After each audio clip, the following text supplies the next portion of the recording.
ঈদে আমাদের উৎসব মুক্তি পেয়েছে, সেই উৎসবের রেশ ধরেই আজ পর্যন্ত আমরা হলে আসছি, আপনাদের সাথে দেখা করতে পারছি। অনেক অনেক ধন্যবাদ জানাতে চাই আপনাদেরকে। আপনারা ঈদের দিন থেকে শুরু করে আজকে পর্যন্ত আপনারা সাংবাদিক ভাই ও বোনেরা যেভাবে আমাদেরকে সাপোর্ট করেছেন, এইটা আসলে আমাদের জন্য অনেক অনেক বড় একটা ব্যাপার। আর হ্যাঁ, ঈদের দিন থেকে এখন আমি একটু বলতে চাই, হ্যাঁ, সেটা হচ্ছে ঈদের দিন থেকে আজকে পর্যন্ত আমরা অনেকগুলো হল ভিজিটে গিয়েছি। আমাদের সাথে চঞ্চল ভাই ছিল, অপি আপার সাথে দেখা হয়েছে একটা হলে, মিমি আপার সাথে দেখা হয়েছে, জয়াপাও ছিল। শুধু একটা মাত্র মানুষ মিসিং ছিল, তিনি হচ্ছে আমাদের জাহিদ ভাই।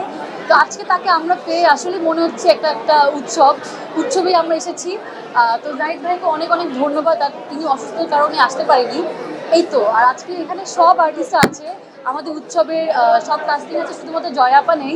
আমরা জয়াপাকে মিস করছি, কিন্তু আসলে সবাইকে টিমের সবাইকে দেখে আসলে ভালো লাগছে। ডিরেক্টর থেকে শুরু করে টেকনিক্যাল টিমেরও অনেকে আছে। এইটাই। আর আশা করছি আজকে যারা উৎসব দেখতে এসেছে সবার উৎসব ভালো লাগবে। যেমন দর্শকরাও উৎসবটাকে নিজের করে নিয়েছে বা এনজয় করেছে, তেমনি আজকে আমাদের যারা গেস্ট আছেন তারাও এনজয় করবেন। আর আপনারাও আমাদের সাথে হলে বসে দেখবেন।